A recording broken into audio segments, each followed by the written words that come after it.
Can Bruce Wayne break on through to his stubborn son Damian Wayne in enough time to save the rest of his family? Well, let's hop into the pages of Detective Comics number 1032 and find out together, shall we? So then, as the comic opens up, we're actually given a little bit more insight into what exactly Hush has planned. The Doctor, formerly known as Thomas Elliot, had kidnapped the collected Bat family at the big mirror protest at the end of the previous issue. And believe it or not, for once, a guy who's probably most famous for that big, long, multi-layered, convoluted plan that he had to defeat Batman actually has a pretty simple one this time. One that actively calls upon his skills as a surgeon, too. You see, when Hush realized that Gotham was at a tipping point between the pro-mask and anti-mask factions, he decided to slip on in unnoticed. Now he plans to take Batman's family apart quite literally by carving up all the different members of the Bat family for organs and selling them to the highest bidder, therein by hurting his most hated enemy and making a tidy profit too. Now where exactly is Batman right now? Well, he has no idea that Nightwing and the others are in danger because he's still desperately trying to catch up to his son Damian Wayne. Damian had broken into the Batcave a couple issues back and stolen Batman's prized Black Casebook. The only problem is Damian wasn't nearly as careful as he thought he was. He left a clue. He didn't wipe his feet. Classic Damian, am I right? I bet he leaves the fridge door open and doesn't shut the toilet seat either. It seems that the former Robin has set up shop at the old Gotham World's Fair. Batman checks it out and sees that not only has he been working out of this place, but he's been living there too. Despite being the world's greatest detective, Batman is at best an okay father and can't exactly riddle out why his son is so upset and why he would be willing to steal from him, but the wheels start turning once he realizes Damian has a bunch of old pictures of Alfred. After all, Batman spent so much time wrapped up in his own pain and his own issues involving the loss of his own father figure, he didn't stop to consider that Alfred meant the world to Damian too, as one of the people who raised him and one of the only people who was unconditionally nice to him, even when he didn't deserve it. Damian does eventually show up just in enough time to see his father rooting through his things, and a big old fight ensues. Naturally, Batman doesn't feel great about hurting his son. And I mean, really, if Child Protective Services saw him hitting any kid, let alone his own kid right now, I'm sure there'd be hell to pay. So as it stands right now, Batman only wants to subdue the former Robin. Now, believe it or not, it's after that we get a very brief but ultimately very interesting little aside featuring Officer Nakano. He's still running for mayor, and part of that is getting his eye fixed.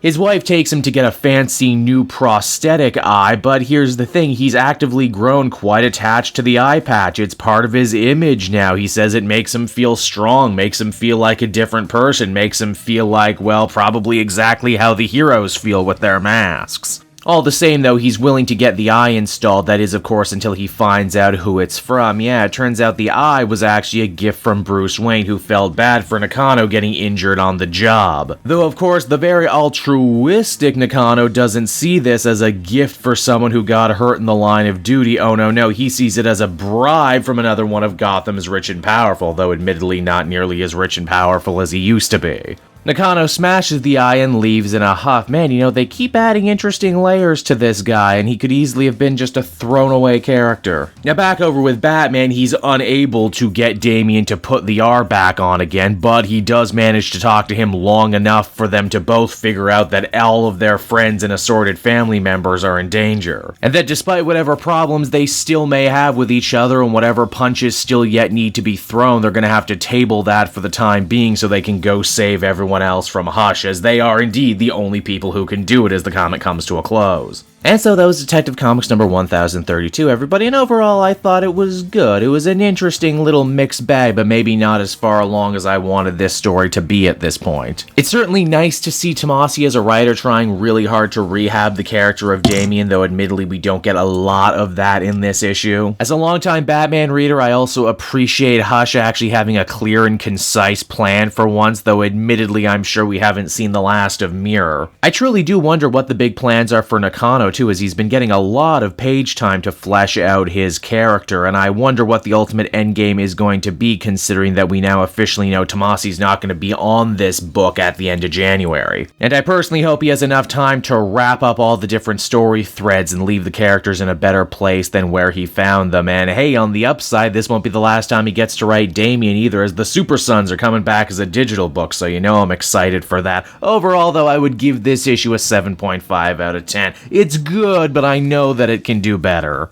Hey there everyone, it's your pal Cape Joel again, and if you're seeing my face right now, that means you watched to the end of the video, and I'll always be grateful for that. Retention helps in this crazy YouTube game, and so does becoming a patron. If you head on down to the description, you can find a link to my Patreon page. Recently just redid all the tiers, a lot of cool stuff offering up there, exclusive commentaries, exclusive polls, behind the scenes concept art for Capes and Quest. That's the brand new D&D show I've started soon. Never been a better time to become a patron. You can become a patron for as little as $1 a month and help the channel grow and, help me continue to deliver content like what you just saw. So I want to thank you all, and I will see you again next time. Bye-bye.